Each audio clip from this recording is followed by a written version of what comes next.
আকাশবাণী কলকাতা। স্থানীয় সংবাদ পড়ছি চঞ্চল ভট্টাচার্য। প্রথমে বিশেষ খবর। আগামী 16ই জানুয়ারি থেকে সারা দেশে কোভিড টিকাকরণের সূচনা হচ্ছে। এদিকে রাজ্যে বিনামূল্যে প্রত্যেককে টিকা দেওয়া হবে বলে মুখ্যমন্ত্রী মমতা ব্যানার্জি উল্লেখ করেছেন। রাজ্যে স্বাস্থ্যসাথী প্রকল্পের সুষ্ঠু রূপায়ণের লক্ষ্যে বেসরকারি হাসপাতাল ও নার্সিংহোমে হেল্প ডেস্ক চালু করার পরামর্শ দেওয়া হয়েছে। প্রাথমিক শিক্ষক নিয়োগের জন্য আজ থেকে ইন্টারভিউ শুরু হচ্ছে।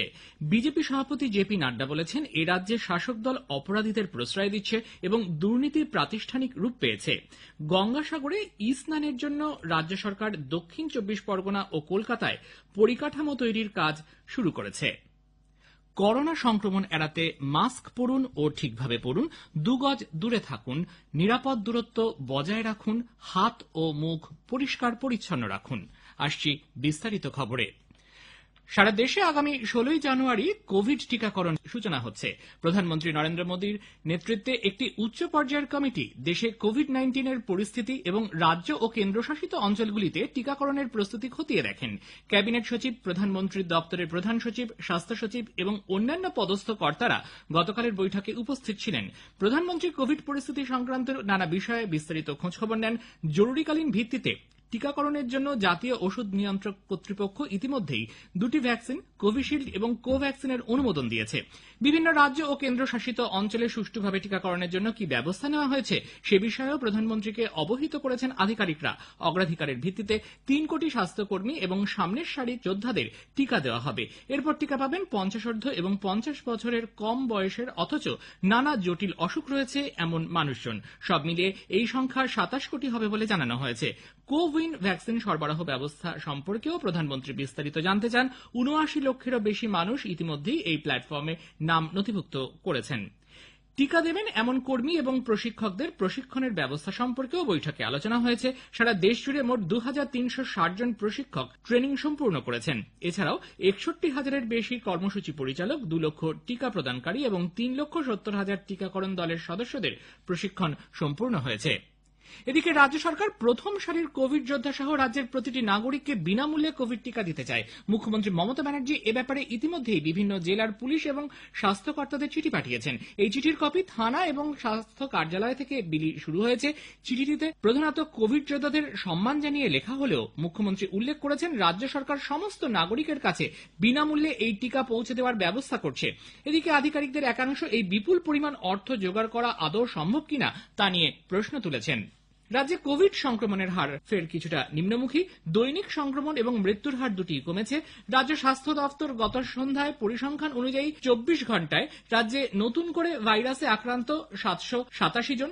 শুক্রবার এই সংখ্যা ছিল 926। 24 ঘন্টায় মৃত্যু হয়েছে 20 জনের। রাজ্যের সুস্থতার হার 96.79%।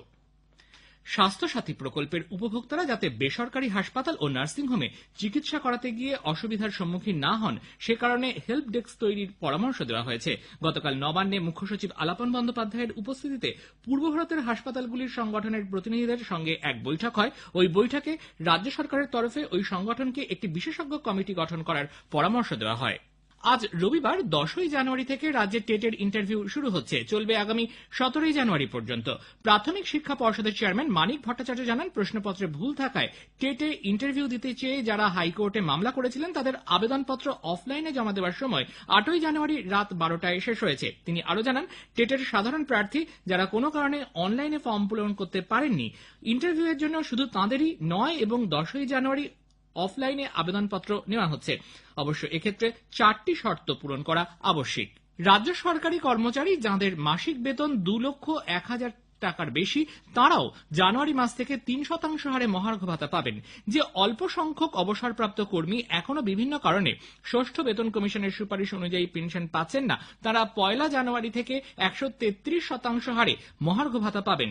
শুক্রবার মহার্ঘ ভাতা নিয়ে পরিমার্জিত বিজ্ঞপ্তি প্রকাশ করেছে অর্থ দফতর। এই বিজ্ঞপ্তিতে পরিষ্কার করে বলা হয়েছে, রাজ্য সরকারের থেকে যেসব কর্মী বেতন পান তারা প্রত্যেকে নয়া হারে মহার্ঘ ভাতা পাবেন। এর আগে 16ই ডিসেম্বর এই সংক্রান্ত বিজ্ঞপ্তিতে জানানো হয়েছিল যারা 2,01,000 টাকা পর্যন্ত বেতন পান তারা সবাই 3% হারে মহার্ঘ ভাতা পাবেন, কিন্তু দেখা যাচ্ছে বিশ্ববিদ্যালয় সহ বেশ কয়েকটি সংস্থার উচ্চপদস্থ কর্তাদের বেতন 2,01,000 টাকার বেশি। পুরনো বিজ্ঞপ্তি অনুযায়ী তাঁদেরকে নয়া হারে মহার্ঘ ভাতা দেওয়া যেত না। এই তথ্য জানার পর অর্থ দপ্তর নতুন বিজ্ঞপ্তি প্রকাশ করে। মুখ্যমন্ত্রী মমতা ব্যানার্জি আগেই জানিয়েছিলেন রাজ্য সরকারি কর্মচারীরা 2021-এর জানুয়ারি মাস থেকে 3% হারে মহার্ঘ ভাতা পাবেন। বিজেপির সর্বভারতীয় সভাপতি জেপি নাড্ডা এ রাজ্যে শাসক দল অপরাধীদের প্রশ্রয় দিচ্ছে এবং দুর্নীতি প্রাতিষ্ঠানিক রূপ পেয়েছে বলে অভিযোগ করেন। বর্ধমানের এক বেসরকারি হোটেলে গত সন্ধ্যায় সাংবাদিক সম্মেলনে তিনি এই অভিযোগ করেন। ডায়মন্ড হারবারে তার উপর হামলা সরকার এবং শাসক দলের পূর্ব পরিকল্পিত বলে তিনি মন্তব্য করেছেন। 1 মাস আগে তিনি রাজ্যে এসেছিলেন, এর মধ্যে দলের আরও 9 জন কর্মীকে খুন করা হয়েছে। এতেই বোঝা যায় রাজ্যের আইন শৃঙ্খলা পরিস্থিতি কোন পর্যায়ে পৌঁছেছে। তিনি বলেন এ রাজ্যের কৃষকদের অবস্থা অত্যন্ত খারাপ। আর্থিক দিক থেকে 29টি রাজ্যের মধ্যে পশ্চিমবঙ্গ 24তম স্থানে রয়েছে। প্রধানমন্ত্রী কৃষকদের সম্মান দিতে কৃষক সম্মান নিধি প্রকল্প চালু করেছেন, কিন্তু এ রাজ্যে কৃষক সম্মান নিধি চালু করা হচ্ছে না বলে তিনি অভিযোগ করেন। ममता जी, अब जब हम कृषक सुरक्षा अभियान शुरू कर चुके हैं तो अब आपके चिट्ठी की जरूरत नहीं है। भारतीय जनता पार्टी की सरकार बनेगी और हम यहाँ प्रधानमंत्री किसान सम्मान निधि लगाएंगे। अब जब जमीन बंगाल की अपने नीचे से ममता जी की खिसक गई है तो अब उनको किसानों की याद आई है। তৃণমূল কংগ্রেস নেতা ও রাজ্যের মন্ত্রী ফিরহাদ হাকিম কৃষক আন্দোলনে যোগ দিয়ে 60 জন কৃষকের মৃত্যু হলেও কেন্দ্রীয় সরকারের তাতে কোনো ভ্রুক্ষেপ নেই বলে কটাক্ষ করেছেন।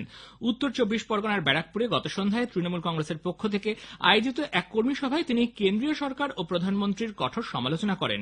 সাংসদ সৌগত রায় কৃষক আন্দোলন নিয়ে কেন্দ্রীয় সরকারের ভূমিকার কড়া সমালোচনা করে বলেন, পাঞ্জাব, হরিয়ানা, উত্তরপ্রদেশের কৃষক যারা ভারতবর্ষের মোট খাদ্য সংগ্রহের 80% চাল গম দেয়, তারা আজকে 40 দিনের বেশি অবস্থান করছেন। 8 বার আলোচনা করেছে কেন্দ্রীয় সরকার, হাতে পায়ে ধরতে বাকি আছে কৃষকদের, কিন্তু কৃষকরা মাথা নিচু করেনি, তারা লড়াই চালিয়ে যাচ্ছে। সভায় আরেক সাংসদ কল্যাণ বন্দ্যোপাধ্যায় অভিযোগ করেন যে বিজেপির জাতীয় নেতৃত্ব দিল্লি থেকে কোটি কোটি টাকা নিয়ে এসে পশ্চিমবঙ্গ থেকে তাঁদের দলের জন্য লোক কিনছে। স্থানীয় সংবাদ শুনছেন আকাশবাণী কলকাতা কেন্দ্র থেকে। গঙ্গাসাগর মেলায় স্নানের ব্যাপারে হাইকোর্টের নির্দেশ পালন নিয়ে আগামী বুধবার ডিভিশন বেঞ্চে রিপোর্ট পেশ করবেন মুখ্য সচিব আলাপন বন্দ্যোপাধ্যায়। সাগর মেলায় স্নানের অনুমতি দেওয়া হবে কিনা ওই রিপোর্ট পেশের পরেই তা নিয়ে চূড়ান্ত রায় দেবে হাইকোর্টের প্রধান বিচারপতি TBN রাধাকৃষ্ণন এবং বিচারপতি অরিজিৎ বন্দ্যোপাধ্যায়ের ডিভিশন বেঞ্চ। গত শুক্রবার তারা নির্দেশ দিয়েছিলেন পুণ্যার্থীরা যাতে জলে না নামেন সে বিষয়ে রাজ্য সরকারকে লাগাতার প্রচার চালাতে হবে। প্রশাসনিক সূত্রে জানা গেছে ধর্মীয় আবেগকে সম্মান জানাতে ই স্নানের পরিকাঠামো অনেকটাই বাড়ানো হচ্ছে। ই স্নানের জন্য হরিণবাড়ি, রুদ্রনগর ও চককুমডুবি এই 3 এলাকায় ই স্নানের পরিকাঠামো গড়ে তোলা হয়েছে। এছাড়াও কাকদ্বীপ, 8 নম্বর লট এবং কলকাতার আউটরাম ঘাটে ই স্নানের ব্যবস্থা করা হচ্ছে। হলদিয়া বন্দরের অতিথিশালায় গতকাল INTTUCর অসংগঠিত শ্রমিকদের নিয়ে বৈঠকে ব্যাপক গন্ডগোলের খবর পাওয়া গেছে। ওই বৈঠকে উপস্থিত ছিলেন INTTUCর রাজ্য সভানেত্রী দোলা সেন। উত্তেজিত শ্রমিকদের একাংশ বৈঠক চলাকালীন নেতৃত্বকে আক্রমণ করে বলে অভিযোগ। INTTUCর পূর্ব মেদিনীপুর জেলার প্রাক্তন কার্যকরী সভাপতি শিবনাথ সরকার ও হলদিয়া পুরসভার চেয়ারম্যান শ্যামল কুমার আদক প্রহৃত হয়েছেন বলে জানা গেছে। সংগঠন সূত্রে অভিযোগ করা হয়েছে আক্রমণকারীরা শুভেন্দু অধিকারীর অনুগামী। তৃণমূল কংগ্রেসের উদ্যোগে গতকাল নন্দীগ্রামের জহুরি মোড় থেকে টেঙ্গুয়া পর্যন্ত একটি মিছিল বের করা হয়। বিজেপির অভিযোগ মিছিলে অংশগ্রহণকারীরা শুভেন্দু অধিকারীর বেশ কিছু ফ্লেক্স ছিঁড়ে জ্বালিয়ে দিয়েছে। এছাড়াও তাদের অফিসে, বোর্ড এবং বাইরে দাঁড়িয়ে থাকা বাইকেও ভাঙচুর চালানো হয়। সিডনি টেস্টের চতুর্থ দিনে অস্ট্রেলিয়ার দ্বিতীয় ইনিংসে মধ্যাহ্ন ভোজ পর্যন্ত 4 উইকেটে 182 রান করেছে, লিড 276 রানের। উল্লেখ্য প্রথম ইনিংসে তারা 338 রান করেছিল, জবাবে ভারতের প্রথম ইনিংস শেষ হয় মাত্র 244 রানে। শেষ পাওয়া খবর পর্যন্ত জানা গেছে স্টিভ স্মিথ 58 রানে এবং গ্রিন 20 রানে ব্যাট করছেন। গোয়ার ফতর্দা স্টেডিয়ামে গতকাল ইন্ডিয়ান সুপার লিগ ISL ফুটবলে এসসি ইস্টবেঙ্গল 1-0 গোলে বেঙ্গালুরু এফসিকে পরাজিত করেছে। খেলার 20 মিনিটে স্টেইনম্যান গোল করেছেন। ISL এ এটি এসসি ইস্টবেঙ্গলের দ্বিতীয় জয়। 10 ম্যাচে 10 পয়েন্ট নিয়ে তারা লিগ তালিকায় 9ম স্থানে রয়েছে। আজ ISL ফুটবলে চেন্নাইয়ান এফসি ওড়িশা এফসির বিরুদ্ধে খেলবে। আরেকটি ম্যাচ জামশেদপুর এফসি কেরালা ব্লাস্টার্সের মোকাবিলা করবে। শেষে বিশেষ খবর আরও একবার।